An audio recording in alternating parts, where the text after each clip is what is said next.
Welcome to Inland Empire Alive, bringing you issues, events, and perspectives from throughout San Bernardino and Riverside counties. I'm David Brady, and in today's episode, I'll be talking with Nick Diner, CEO of Moliere, about cutting-edge technology being used to renew and restore Lake Elsinore. That's today on Inland Empire Alive.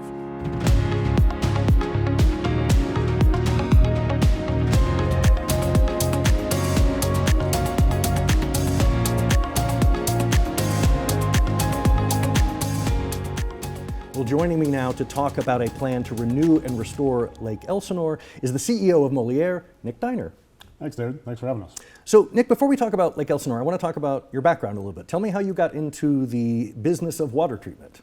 Sure. About 18 years ago, I was working for General Electric on the East Coast, moving from business to business. GE is one of those companies that moves you around on a whim. You don't know where you're going to go next. And I was told to go to Philadelphia to go to GE Water. It was a water business that they had in the portfolio. Didn't want to go, was reluctant. Nothing about water appealed to me then, but I fell in love with the industry. It's a very local industry that obviously operates at a global scale. And fell in love with it, was there until about 2010, then had an opportunity to join a startup here in Los Angeles that moved my wife and I out here, and we've been out in Los Angeles ever since, and this is now my third water treatment company that I've been part of. So what is it that's exciting about water? You talk about it's something we all rely on, we all have to live with. It's a critical part of any city's infrastructure. Let's talk about why it appealed to you as a career. Yeah, I think you just nailed it. It is absolutely vital, and we always think, when I say we, you and I, typically anybody will think about water in terms of what comes out of their faucet. And the wastewater that leaves their house. Interestingly enough, it's only about 10% of the world's water. 9% of the world's freshwater supplies goes to agriculture and industry. They're the ones who are heavily reliant on water to be able to produce the things that you and I need every day, whether it's food, whether it's the clothes on our back, the products that we see all in front of us, or even the energy that we're highly dependent on. And so really understanding sort of the water cycle from source all the way to how it's finally treated from wastewater, and then what happens to that, and how critical that is, particularly with climate change, and how much I think we all take it for granted, and how local it is what really appeals to me about it. You're solving really big problems. Can you explain a little bit about the unique technology that Moliere has pioneered, and how that is applied in different ways? Yeah, so Moliere is a water and environmental technology company. First and foremost, what we do is we try to help industries and municipalities really do one of two things: to help them produce more of whatever they're producing where water is being applied. Could be a grower who's trying to produce fruits and vegetables, could be an aquaculturist who's growing fish. And we also help industries and municipalities treat that water more responsibly and more cost effectively, which really means either using less water in their process, which also saves them money, using less chemicals to treat that water, and using less energy associated with using and treating that water. And that's where our technology focuses. So there's a great example happening right here in our backyard, here in the Inland Empire. I want to hear a little bit more about the plan to renew and restore Lake Elsinore and how Moliere is involved. Yeah, so Lake Elsinore is one of those typical freshwater bodies in the United States that struggles with harmful algae blooms. There are 40,000 impaired water bodies in the US. This is not unique to Lake Elsinore. Where Lake Elsinore is unique is that they are on the cutting edge at the front end of trying to solve it in a sustainable, long-term way. They deserve a lot of credit for that. So we're part of a long-term lake restoration project the city of Lake Elsinore has put in place. Where our technology comes in is we are really trying to give Mother Nature a boost. And I'll explain how with nanobubbles in a minute.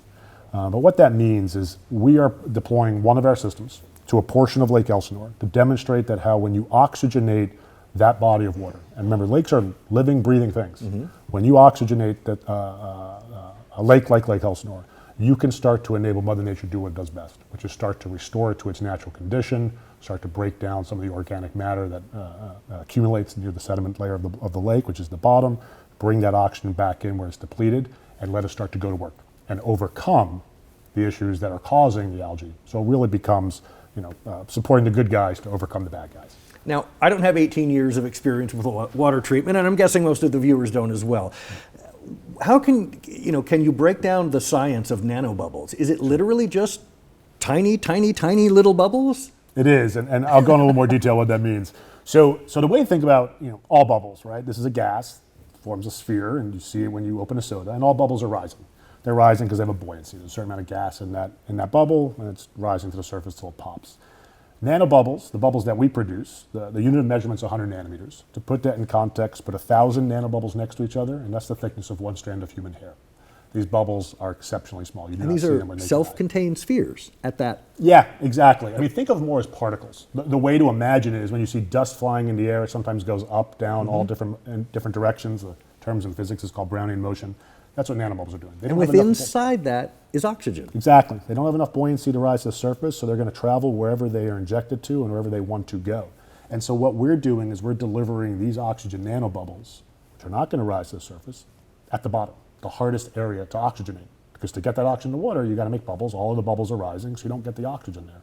We get the oxygen there, and then we allow the beneficial probiotics, bacteria, whatever you want to call it, the natural living organisms there to start to flourish because they want that oxygen, and it really stimulates them to get going. And that's where the magic starts to happen. So for folks that are actually out at Lake Elsinore, what will they actually see taking place? And will they see it? Will they hear it? Well, they will see the results. Hopefully they don't hear anything other than good results. The system itself is contained.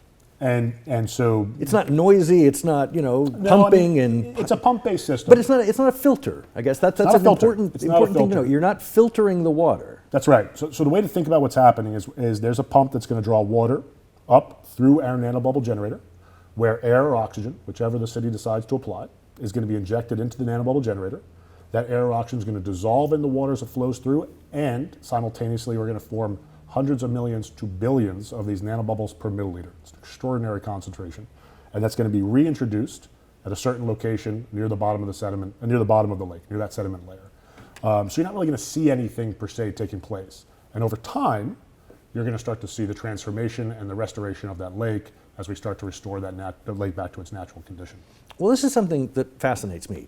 These algae blooms, where do they go when you dissolve them? And where does the organic matter end up? If this is, as you say, a terminal lake that doesn't flow onto some other ocean or other body, where does the material end up?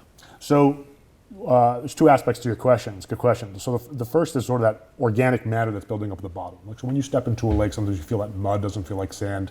Natural organic matter, like leaves that fall at the bottom, they decay, all sorts of other debris, that's going to start to break down, degrade, digest. And this is a normal process. Normal process. Well, you want it to happen. Right. When you don't have an aerobic condition or oxygenated condition, it doesn't happen because there's nothing there to do that. So the good bugs don't go to work because there's no oxygen to make them thrive to be able to start breaking that down. So that starts to get consumed, literally, by the bugs.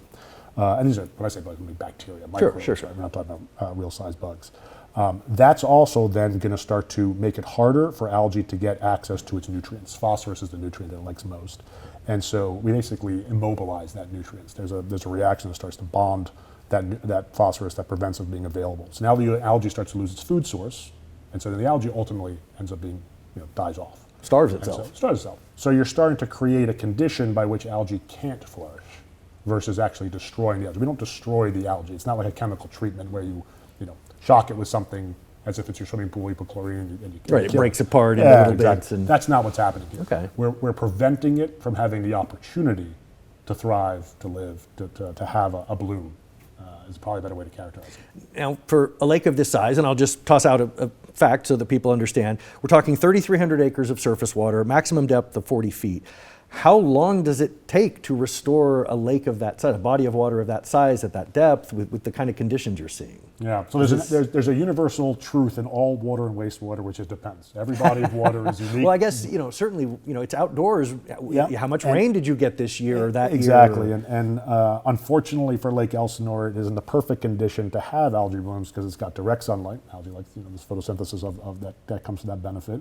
It has nutrient runoff like all lakes in the United States. So there's always a challenge with each body of water, and its size and its depth all matters. I think what we can, and we're going to be monitoring. We're actually going to be monitoring and sensors in the lake to help us understand, is it tracking in the right direction. Typically what we see in what we call surface water treatments, it could be reservoirs, lakes, ponds, et cetera, is that after several weeks into months, you start seeing that transformation. And then how does that continue? And if we're measuring the muck layer at the bottom, which is that buildup of organic matter, if that starts to decrease, we know we're heading in the right direction. Now, there's a scientific aspect to what you want to see change, but just as a, for the enjoyment of this body of water, what do you want to see? I mean, how do you know you've done a good job when, in that aspect? Yeah, there's the technical aspect of it, and there's what matters most, which is the community aspect, right? What I want to see, what I want to hear is the community recognizing that the lake is restoring itself, that it is having a more consistent, it's more consistently safe, that you're not hearing about closures as a result of a harmful algae. That's what success to me looks like. If there were odor issues in the lake, which I understand Lake Elsinore is less so, but in others, the odor is gone, the complaints are gone. From a technical perspective, because obviously the decision makers are looking at that as much, we really want to see that breakdown of that organic matter at the bottom. We want to start seeing less algae start to flourish. We want to see what we call the immobilization of those nutrients, their food source. Then we know the science is working. That's ultimately going to deliver what matters most, the benefit for the community. Do you feel a pressure in the sense that, you're hired, like you say, by your municipality, but there's an entire community that looks at some of these lakes as the gem of these towns? These are the heart and soul of some of these communities. So while it may be the city manager that, writes the check, it's the entire population that wants this to succeed. I'll say this sincerely. I know it sounds like we're kind of feeding an answer to the community. That is what matters most. And it's not just for Lake Elsinore per se in our projects. When we go install our system at a blueberry grower or a vineyard in Central Valley, where especially in California, water is so critical. And when we're told to reduce our sprinkler usage, if you do the math, that's less than 1% of California's total water. Right? So I have no problem. I mean, I have fake grass at home because I'm passionate about water, so that doesn't affect me. But I understand why we do it, but it's not the impact we're looking for, right? What matters most is how do I help a grower in California who's using 80% of our water, or alfalfa specifically, who's 16 to 20%? How do I help them use less water? That's what matters. So how do I help the city of Lake Elsinore and the community have a healthier body of water without having to use chemicals to shock treat it on a regular basis and all the expense associated with it, and have the uncertainty of knowing whether I can go in that lake today or tomorrow? That's why we do what we do. You've talked about the challenges of things like climate change. How critical is it for technology to be making some of these advances? Because like you say, it's not just about filtration anymore. It's about finding new ways to solve some of these challenges. It's not just treating water the same ways we've done it in the past. Vital, and I'll give a little more detail as to why. I think there's two aspects to technology's role in climate change. One of them is how to slow it down and prevent it. Things like carbon capture that we're hearing about, right? To prevent the rising temperatures that we see associated with greenhouse gases.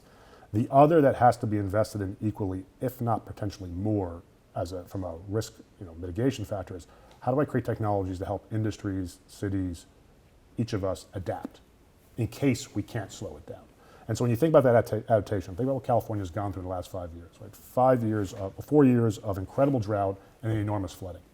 The flooding doesn't help the growers, the farmers, and bodies of water to all of a sudden have access to water. It doesn't solve anything. But those extremes that we're experiencing tell us we need something that helps us adapt. And I hope that that's what people start to recognize that Moliere and many other companies are focused on. We're not going to be able to prevent climate change in Moliere. There are other technologies that work on that, and I appreciate that. We can help, but we're not the single solution. But we are a very good solution to help industries adapt, whether you're, again, growing produce, treating lakes, treating wastewater, or producing other products, the products that we're wearing today. Food processing facilities are our second biggest market. So, I mean, these are all critical to making sure that we have affordable food on our plate. We're doing it in a responsible way. We're not contributing to climate change, but we're adapting as a result of it. Nick, thank you so much. The technology is fascinating. The science is fascinating. We look forward to great things out at Lake Elsinore and more to come from Moliere. Thanks, Dan. Appreciate it. Thanks for having me.